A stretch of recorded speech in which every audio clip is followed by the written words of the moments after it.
Hey, what's up? I'm Lindsay. And I'm Cailee. And so we saw Mockingjay Part 1 the other weekend before Thanksgiving, and that's kind of all we've wanted to talk about since, so that's what our video will be on today. For the record, I've never actually read the books, which is kind of surprising. They're sort of my forte, but haven't read the books, so if I say something, I might be like, I completely love this about the movie, and all you book people will be like, Shun the unbeliever. yeah. But Lindsay has read the books, so she'll be able to put me in my place if I say something too ridiculous. Also, spoilers, obviously. Mockingjay as a book is really like crazy, fast-paced, kind of in-your-face explosions and kind of things. So, like a lot of people threw tantrums because Mockingjay is yet the next franchise to decide to split the last movie into two movies because, you know, Harry Potter did it and Twilight was like, oh, well, I guess I can do it. And Hobbit's like, I'll one up you, we'll make it 3 movies. Anyway, this one is actually, I think, more on the end of Harry Potter where it actually makes sense to make it 2 movies because the book itself is almost kind of hard to keep up with because it goes so fast. As far as characters go, we had Jennifer Lawrence is Katniss, obviously, and I thought she was, like, incredible. She's just amazing, and she's a really good singer, but we'll talk about that later. She, like, for however much everybody seems to respect her, she doesn't understand why, and that makes her just a really, like, a likable and sympathetic character just because she's like that. Josh Hutcherson was Peeta, who wasn't really in it that much. He was just kind of, like, getting more and more emaciated, and you feel bad for him, but he wasn't really in it that much. Liam Hemsworth was Gale. I have to admit I liked Gale a lot better in the books than I liked him in the movie. Yeah, but you also like Peeta in the movies more than you did in the books. That's true. So. I don't like Peeta in the books. You know, scream at me if you think I'm wrong. I didn't really like Gale in the movie. I just thought he was kind of flat. I was glad you got to see more of Prim and her cat. Her cat's like my favorite character, I think. And then you got to meet a couple of new characters along with the old ones. You still had Effie and Haymitch and all of them. But you had Natalie Dormer with the half-shaved head. Oh my gosh. The lady who played President Coin. I can't remember what her name is. But if she doesn't creep you out, she should creep you out.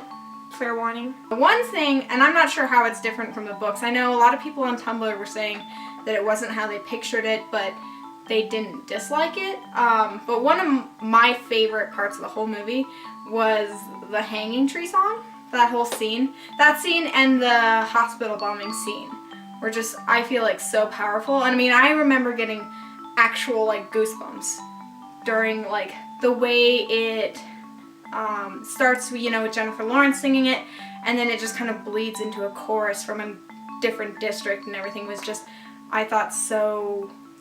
Getting goosebumps just thinking about it. Right? And I think that was kind of the point. Like, if you didn't feel that way, I think you were kind of missing the point that they were getting at. I like that because it's almost the whole point of the whole series is that the people finally being like, we realize what's going on and we're done taking it. You know, we're not gonna take this anymore. What's really great about this movie, and I've seen people who said they didn't like it, that they thought it was boring, that they thought it dragged, that they thought it didn't go anywhere. In light of the last 2 movies, it does seem a little bit like boring, like nothing happens, because there isn't a Hunger Games, there isn't this like massive arena and battles between a bunch of people, but it is still a war, and it's a much bigger scale war because it's not individual people, it's everybody in the whole country of Panem like preparing to be at war with themselves again.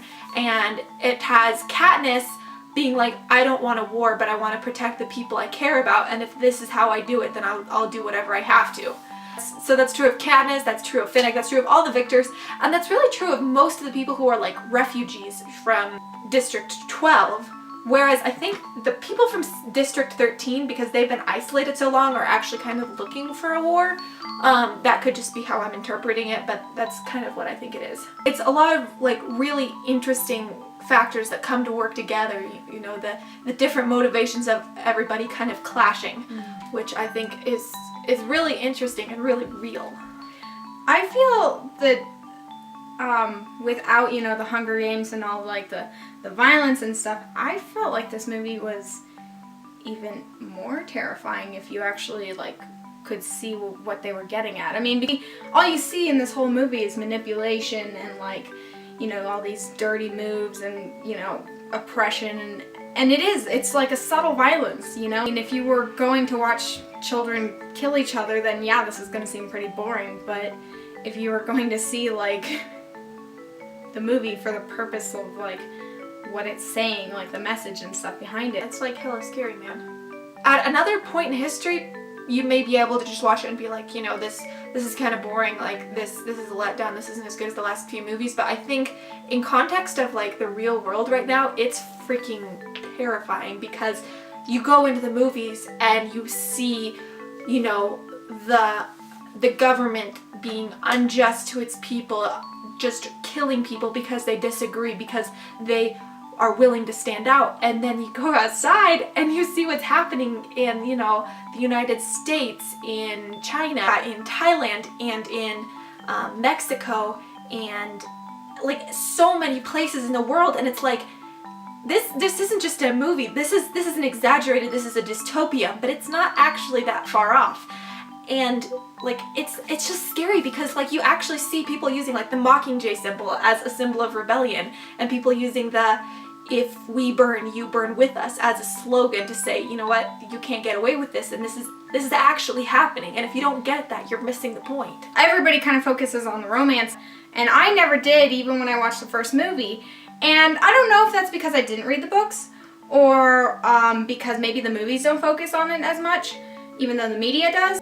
Or if it's just because I read a lot of dystopian novels. I mean, minus this one, I read them a lot, and that's something that I like love about reading dystopian novels is that, you know, it always, I mean, we kind of like laugh off 1984. When that was published, that was like kind of scary how the world might have become. I mean, I think dystopian novels, like the wonderful thing about them is that they're so much more than just fiction. They're kind of the author's personal commentary on the state of the world.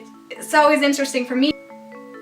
It's kind of like a reminder, like you have to be really careful, because if you're not careful and if you're not paying attention, you'll miss the oppression and violence towards citizens that, you know, governments of other countries and our own, you know, are kind of displaying. Like you see similarities. What really creeps me out the most is that, to me, like going to the movies and watching this, it feels like you're a part of the Capitol. I was watching the like the ads in the movie theater before the movie started, and there was a commercial for a jewelry store, and they were like, "Oh, get the Girl on Fire merchandise," and I was like,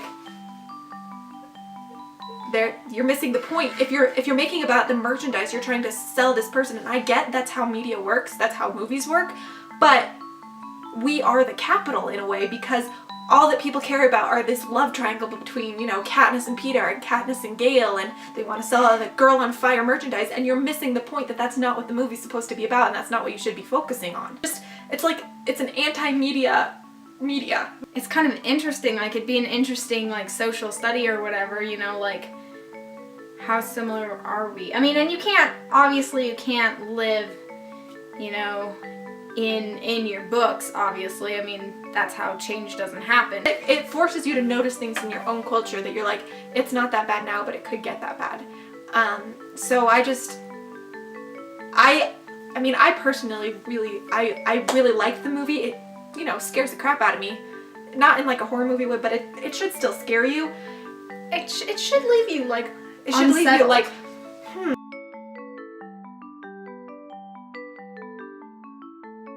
So anyway, hit thumbs up if you enjoyed this video. I will put our social media links in the down bar. You can click subscribe right here, and you can click on a link to our last video right here where we talked about the new season of Legend of Korra, which is super exciting and awesome, so you should go watch that as well.